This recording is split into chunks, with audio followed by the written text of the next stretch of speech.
Bismillahirrahmanirrahim. Assalamu alaikum dear students. Last time we were discussing about cell organelles. You know, cell organelles are present around the nucleus in cytoplasm. Suppose बेटा ये एक cell है, उसके centre में ये nucleus है. Nucleus के बाहर एक सेमी सॉलिड फ्लूइड होता है जिसको बेटा हमने नेम दिया था cytoplasm. Inside the cytoplasm, different organelles are present like mitochondria, plastids, Golgi apparatus, etc. Out of these organelles, today we are going to discuss about lysosomes. As the word indicates, the word lyso means splitting and soma means body. So the literal meaning of lysosomes is splitting of a body, splitting of a substance. Sir, what do you mean by splitting? Beta, we are discussing about cell.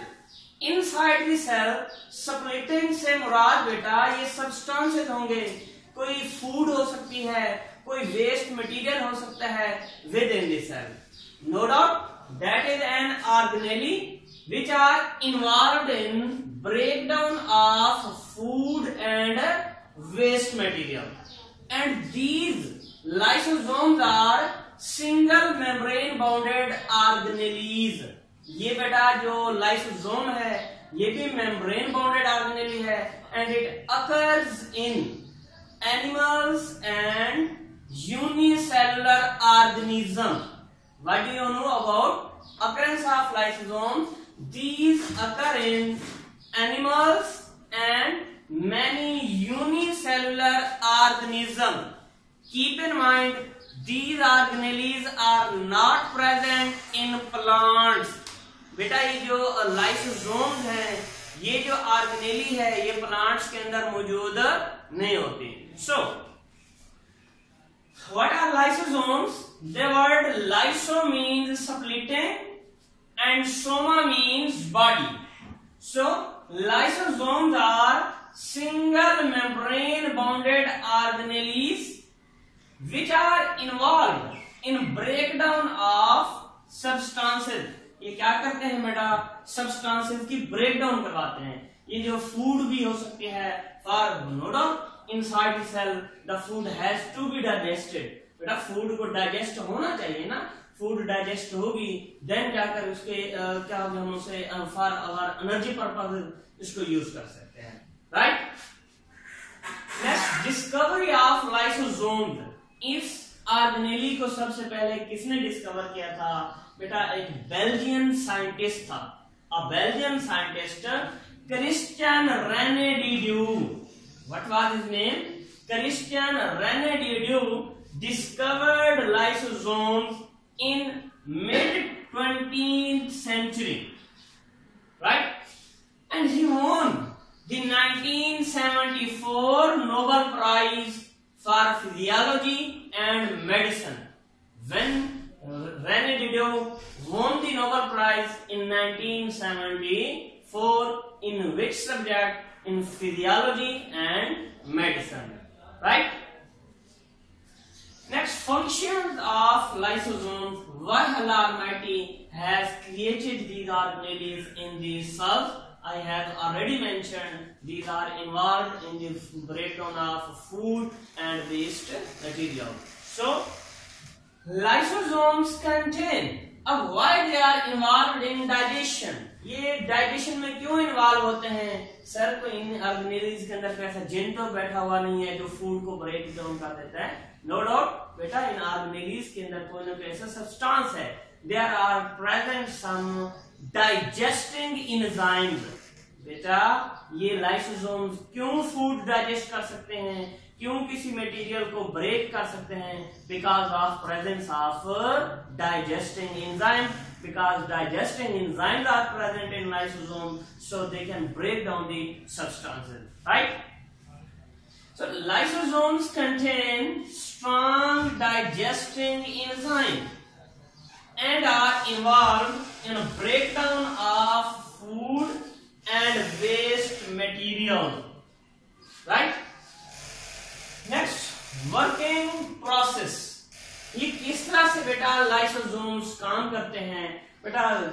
ये जो lysosomes होते हैं, no doubt, ये we are talking about organelles and these organelles present within the cell and you know there is division of labour inside the cell. बेटा cells के अंदर क्या होती है, फंक्शंस उसके सेल्स के डिवाइड हुए पड़े होते हैं, सेल्स के फंक्शंस डिवाइड हुए पड़े होते हैं. तो इस तरह से डिफरेंट ऑर्गेनेलीज जो होती हैं वो आपस में इंटरकनेक्टेड होती हैं.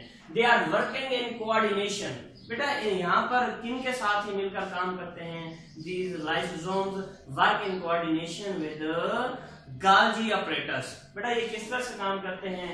ये कोई भी मटेरियल है, कोई भी बेटा क्या है, मटेरियल है जिसको डाइजेस्ट करना है, वो सबसे पहले it will move inside the Golgi apparatus and through Golgi apparatus it will move forward, then it will pass through the Golgi apparatus into the cytoplasm. बेटा जैसे साइटोप्लाज्म में आएगा, यहाँ पर बेटा आप ग्रीन कलर में देख सकते हैं गाल्जी अपरेटस दिखाया गया है.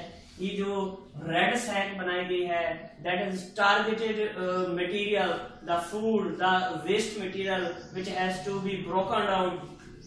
But then the molecule will release, and it fuses with the targeted material. अब बेटा ये जो है इसके अंदर एंजाइम्स हैं.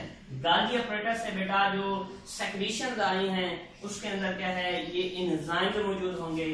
ये बेटा गाल्जी अपरेटस से आने वाली सैक वैक्यूल जिसके अंदर एंजाइम्स मौजूद होते हैं, डाइजेस्टिंग एंजाइम्स प्रेजेंट होते हैं.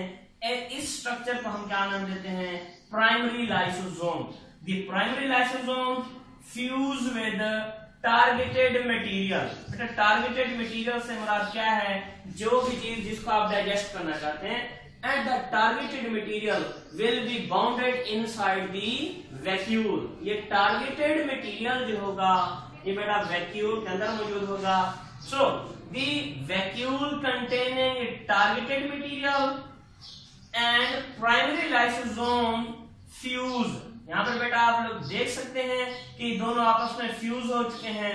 टारगेटेड मटेरियल और एंजाइम आपस में एक ही स्ट्रक्चर के अंदर आ चुके हैं. नो डाउट अब ये बेटा जो डाइजेस्टिंग एंजाइम्स हैं, these break the targeted material into small pieces. हमारा मकसद बेटा क्या था? The function of lysosome was to digest the material, to break down the material. You can see यहाँ पर बेटा जो large vacuole था, जो large material था, जो substance था, waste material था, it has been broken down into different pieces. So how lysosomes work? During its function, lysosome fuse with vacuole. Lysosome उस वैक्यूल के साथ मिलते हैं that contain targeted material. बेटा आप यहाँ पे देख सकते हैं ये लाइसोसोम से इस वैक्यूल के साथ मिला है जिसके अंदर टारगेटेड मटेरियल इज प्रेजेंट, जिसके अंदर टारगेटेड मटेरियल मौजूद है. एंड इट्स एंजाइम्स, इस लाइसोसोम के जो एंजाइम्स हैं ब्रेक डाउन द मटेरियल, वो इस मटेरियल को क्या कर देते हैं? ब्रेक डाउन कर सकते हैं. बेटा that was about working process of lysosome. Right, next we are going to discuss another organelle that is centrioles. क्या है बेटा? सेंट्रियोज के हवाले से बात कर लेते हैं. सेंट्रियोज किन में पाए जाते हैं? These are also present in animals and many unicellular organisms. बेटा ये कहाँ पर पाए जाते हैं? ये एनिमल्स एंड यूनिसेलुलर ऑर्गेनिजम्स में प्रेजेंट होते हैं. और ये होती कैसे इनकी appearance? They are hollow and cylindrical organelles. No doubt we are going to discuss about organelles. Centrioles are also organelles. They are hollow and cylindrical. Right? What are centrioles? Animals and many unicellular organisms have hollow and cylindrical organelles. कैसी होती है बेटा? These are hollow and cylindrical organelles known as centrioles, इनको बेटा centrioles कहा जाता है, right? Next, occurrence.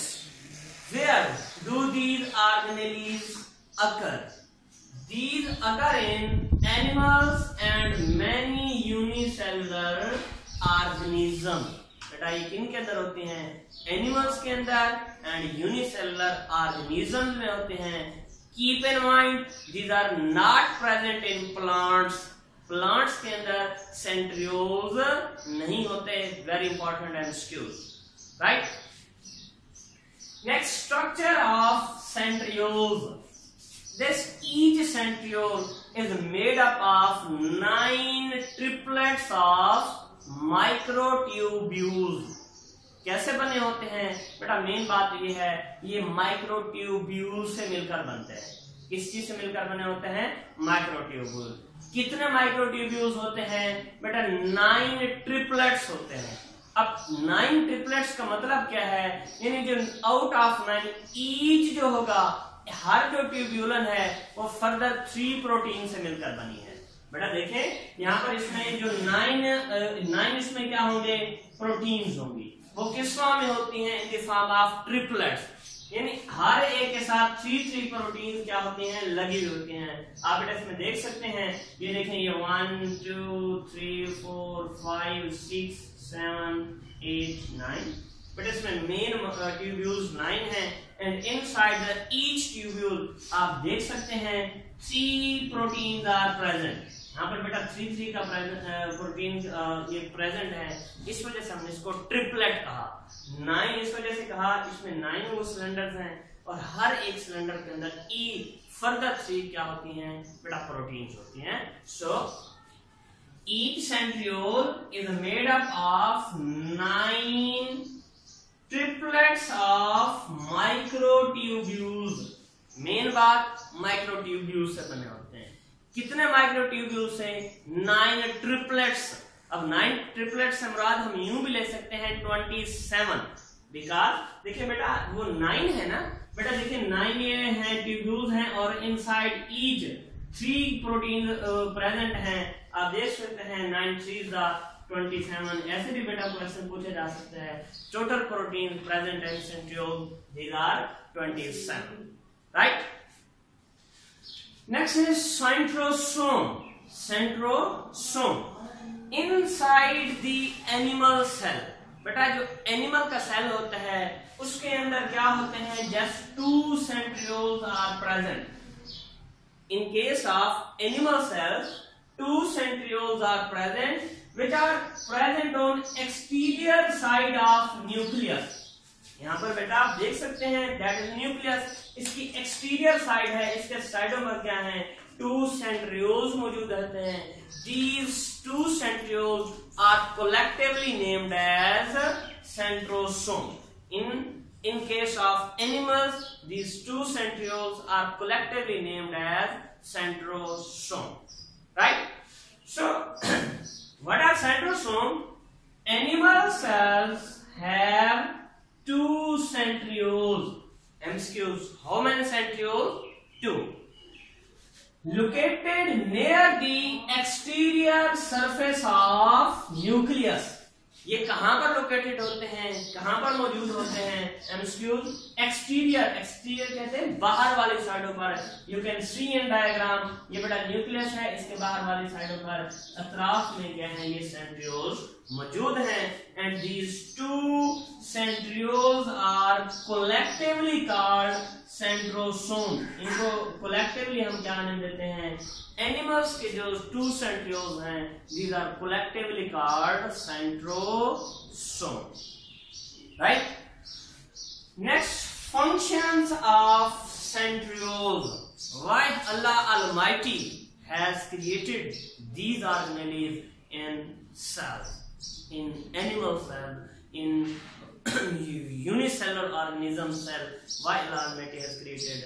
Because one of the functions of centriole is to form spindle fiber during cell division.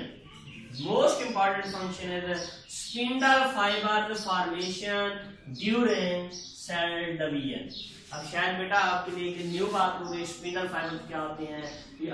I hope you know well about cell division. You know, cell division is a process in which cell makes its copies. Cell makes its copies. Cell divides into many cells, in two cells. ये बेटा यानी यूं हम कह सकते हैं cell division एक ऐसा प्रोसेस है जिसके दौरान एक सेल से दो सेल बनते हैं या दो से ज्यादा भी बन सकते हैं। इस प्रोसेस को हम कहते हैं cell division. As the word indicates division, division बेटा तकसीम होने को कहते हैं ना। ये एक सेल है, एक से ज्यादा, ये अपने दो सेल्स के अंदर या दो से ज्यादा सेल में जब डिवाइड होता है, इस प्रोसेस को हम सेल डिवीजन कहते हैं। सिंपल बेटा अगर मैं कहना चाहूँ, सेल्स का अपने बच्चे पैदा करने का अमल क्या कहलाता है? That is called cell division. During cell division बेटा जब सेल्स डिवाइड होते हैं उसके दौरान बनते हैं स्पिंडल फाइबर। क्यों बनते हैं बेटा? इंशाल्लाह about this I will talk in chapter number 5। Chapter number 5 is cell cycle. उसमें इंशाल्लाह ये बातें हम कंप्लीट डिस्कस करेंगे। जस्ट एक पॉइंट चला मैं बता दूं बेटा, जब सेल्स डिवाइड हो रहा होता है, क्रोमोसोम्स को सेपरेट करना होता है, तो सेपरेट दीज क्रोमोसोम, इन क्रोमोसोम्स को सेपरेट करने के लिए which are present inside the nucleus, बेटा जो इन न्यूक्लियस के अंदर होते हैं, क्रोमोसोम को अलग अलग करने के लिए इसी सेंट्रियोसोम से, हर सेंट्रियोज से एक धागा टाइप आएगा, स्ट्रक्चर आती है, प्रोटीन होती है जो कि बेटा इनको हम सेंट्रियोज कहते हैं। वो क्या काम करते हैं बेटा? इस तरह से सपोज मैं कर लेता हूँ, ये दरमियान में ना कोई ये क्रोमोसोम पड़ा है, इन क्रोमोसोम्स को सेपरेट करने के लिए एक इधर से सेंट्रियोल आएगा धागा और एक इस साइड से आएगा। अब बेटा क्या होगा कि क्रोमोसोम्स को सेपरेट करने के लिए नो डाउट ये जैसे धागा होगा, ये सेंट्रियोल है, ये क्या करेगा? ऐसे कंट्रैक्ट होगा, क्योंकि ये जो सेंट्रियोल है इसके साथ जुड़ा हुआ होगा। जैसे बेटा ये क्या होगा, ये सेंट्रियोल्स कंट्रैक्ट होंगे, क्रोमोसोम्स भी उसके साथ मूव करते हैं। बट इसके सिंपल से एग्जांपल ये है, जैसे बेटा आपको छोटी सी, जैसे बच्चे गाड़ियों के साथ खेल रहे होते हैं, जो प्लास्टिक की गाड़ियां होती हैं, अक्सर बच्चे उस छोटे से टॉय खिलौने के साथ कोई रस्सी सी बांध लेते हैं। नो डाउट अब जब बेटा वो क्या करते हैं, जब रस्सी को अपनी तरफ खींचते हैं, जैसे वो रस्सी को खींचते हैं, वो जो टॉय होता है, वो जो खिलौना होता है, वो भी उसकी तरफ क्या होते हैं, खींची चले जाते हैं। सेंट्रियोल्स का भी यही काम होता है। These are formed during cell division. So function during they help in formation of spindle fibers during cell division. इनका एक जो फंक्शन है that is spindle formation. And they are also involved in some cells in cilia and flagella formation. बेटा cilia and flagella are locomotory structure in different organism. बेटा काफी organisms होते हैं, like amoeba हो जाता है, हम किसी सिलिएट्स ऑर्गेनिजम्स के बारे में बात करें, अब उनके अंदर मूवमेंट के लिए, हरकत करने के लिए छोटी छोटी स्ट्रक्चर होती हैं। These are named as cilia and flagella. देखिए नो डाउट हम अगर बीइंग अ ह्यूमन, हमारे अंदर लोकोमोशन के लिए, हरकत करने के लिए जो मोर सिग्निफिकेंट जो हमारे अंदर वो स्ट्रक्चर है, दीज आर आवर लेग्स। बेटा देखें टांगे हैं तो हम अपनी पोजीशन चेंज कर सकते हैं, एक जगह से दूसरी जगह चले जाते हैं। अगर ये टांगे ना हो तो क्या हम एक जगह से दूसरी जगह मूव कर पाएंगे? नो डाउट अगर मसल्स नहीं होंगे। इन द सेम वे जो यूनिसेलुलर ऑर्गेनिजम्स होते हैं, उन बेचारों को भी मूवमेंट के लिए अल्लाह पाक ने उनके अंदर जो स्ट्रक्चर्स बनाए हैं, these are cilia and flagella. So in the formation of cilia and flagella, centrioles are involved. In some cells they are involved in the formation of cilia and flagella. Cilia and flagella बनाने में भी ये centrioles involved होते हैं. That was all about the lysosomes and centrioles. Right? इंशाल्लाह next topic बेटा हम बाद में कर लेंगे. Thank you. अल्लाह हाफिज़.